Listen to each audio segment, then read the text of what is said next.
ఏయ్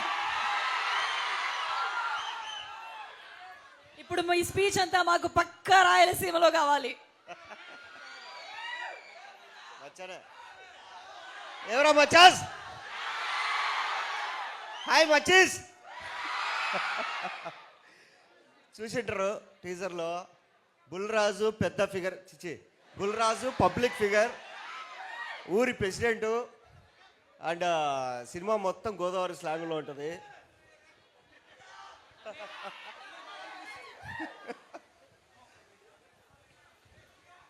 ఈ కాలేజీలో ఎంతమంది సుమతి అనే పేరుతో ఉన్నారండి?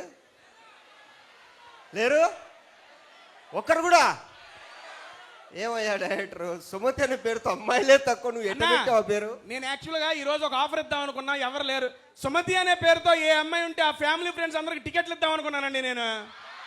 అమ్మా అబ్బా, ఆధార్ కార్డు పట్టుకురండి, ఆధార్ కార్డు పట్టుకురండి. సుమతి అంటే వీళ్ళందరూ చేతులు ఎత్తారు. సార్ మీ రిజిస్ట్రేషన్లో ఉంది కదా సుమతి, ఒకవేళ ఉంటే నిజంగానే ఇచ్చేస్తామండి.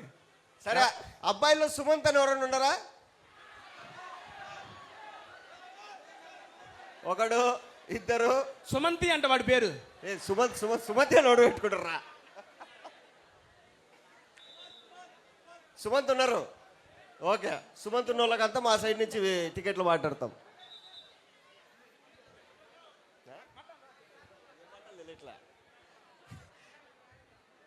నేను ఈయనలాగా ఫస్ట్ బెంచ్ కాదు, వీళ్ళలాగా లాస్ట్ బెంచ్. ఈడుంటే ఏం మాట్లాడలేము, ఆడుంటే కనుక అన్ని మాట్లాడతాము. మీలో లాస్ట్ బెంచ్ ఎంతమంది ఉన్నారండి? ఒక్క నిమిషం సార్, మీ క్లాస్ రూమ్లో ఓన్లీ లాస్ట్ బెంచే ఉంటుందా? అంతమంది చేతులు ఎత్తారేంటి? ఫ్రంట్లో ఎవరు కూర్చోరా? అరే ఫ్రంట్ బెంచ్ ఎవరు ఉంటే చేతులు ఎత్తండ్రా. ఓకే, ఇప్పుడు నమ్మొచ్చురా. ఫ్రంట్ బెంచ్కి ఎత్తారు, బ్యాక్ బెంచ్కి ఎత్తారు, ఆడ కూర్చుంటారు మీరు. అసలు వీళ్ళు అసలు కాలేజీ కాదు, నా క్యాంటీన్ బ్యాచ్ ఇదంతా. సరే, క్యాంటీన్లో ఫుడ్ బాగుంటుందా, కాలేజీ బయట బాగుంటుందా? వాళ్ళ క్యాంటీన్ బాగుందంట, ఇలా బయట బాగుందంట. మీ క్యాంటీన్లో మీకు బాగా ఇష్టమైన ఫుడ్ ఏంటి భయ్యా? ఏంది బంటి బంటి? క్యాంటీన్లో ఫుడ్ బాగుంటుంది అంటే వాడు అన్నా క్యాంటీన్లో బాగుంటుంది, అన్నా క్యాంటీన్లో బాగుంటుందంట. ఫిబ్రవరి 6 సినిమా రిలీజు.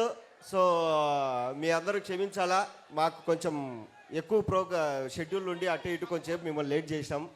అండ్ ఇంకా లేట్ చేయకుండా ట్రైలర్ ప్లే చేసేస్తాము. ఫిబ్రవరి 6 సినిమా రిలీజు. మీరు ఇక్కడ చేసి అల్లరంతా థియేటర్లో చేసి ఈ అరుపులు మాకు హైదరాబాద్ దాకా వినిపించి, తిరుపతికి వెళ్తే శ్రీరామ కాలేజీకి వెళ్ళాలా, ఆడే ఈవెంట్ చేసుకోవాలా అనే రేంజ్లో మీ సపోర్ట్ అంతా ఉంటుంది. ఫిబ్రవరి 6 కాలేజ్ అయిపోగానే థియేటర్కి వెళ్ళి మొత్తం సోషల్ మీడియా మొత్తం దద్దరిల్లిపోవాలా మీరు పెట్టే స్టేటస్లతో. అప్పుడు అందరూ మాకే ఫోన్ చేసి అడగాలి, వరే అడ్రస్ ఎక్కడో చెప్పరా, మేము వెళ్తాం ఆ కాలేజ్కి అని. ఆ రేంజ్లో మీరు ప్రమోట్ చేస్తారని కోరుకుంటా. Thank you. ఎందుకంటే లాస్ట్ బెంచ్ కాబట్టి ఎక్కువ మాట్లాడలేము, కింద వీడ మాట్లాడు. మహేష్ గారు, మీకు ఒక క్వశ్చన్. ఆల్రెడీ మీకు పెళ్లి అయిపోయిందన్న విషయం మాకు తెలుసు. అనకుండా నేను పెళ్లి చేసుకుంది చిత్తూరు జిల్లా అమ్మాయినే.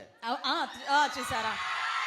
ఇప్పుడు సుమతి శతకం అంటే చిత్తూరు జిల్లా అమ్మాయిలు చాలా మంచి వాళ్ళు, చాలా అందంగా ఉంటారు. మీరు నా గురించే చెప్తున్నారు. బాగా కోపం ఎక్కువ, అంటే అలుగుతారా లేదరా? ఓకే, సో సుమతి శతకం అమ్మాయి చుట్టూ ఒక 100 సార్లు తిరగడం, అలా మీరు కాలేజ్లో ఎవరైనా, ఇప్పుడు పేర్లు అక్కర్లేదు మాకు, అలా అమ్మాయి చుట్టూ తిరిగి వర్కౌట్ కాంది అటువంటి ఎక్స్పీరియన్స్ ఏదైనా ఉందా? 10th క్లాస్లో ఒక అమ్మాయి, 10th క్లాసు, 10th ఇంటర్లో ఒక అమ్మాయి, డిగ్రీలో ఒక అమ్మాయి, ఎంసీఏలో ఒక అమ్మాయి. ఎవరితో మాట్లాడలేదు, దూరం నుంచి చూడడము, నవ్వుకోవడము, ఆ అమ్మాయికి తెలియకుండా మ్యాచింగ్ డ్రెస్సులు వేసుకోవడం తప్ప. మ్యాచింగ్ డ్రెస్సులు ఎలా తెలుసాయి మీకు? అంటే కాలేజ్ బస్సు స్టార్ట్ అవుతుంది కదా, ఎవరికొరికి ఫోన్ చేసి ఈరోజు ఏ కలర్ డ్రెస్ చేసుకుంది, okay black, white, green, okay. ఈ కాల్ ఎవరికో చేసే బదులు అమ్మాయికే చేసి ఉండొచ్చుగా. కాదండి, పింక్ డ్రెస్ చేస్తారు, అబ్బాయిలకు పింక్ షర్ట్లు ఆడుంటాయి మ్యాచింగ్ చేయడానికి. అప్పుడు కూడా ఎట్లో గట్ల ఎత్తికి ఎవరితో ఒకటి పట్టుకొని వేసుకోవడమే, పింక్ షర్టేగా. సో అట్లా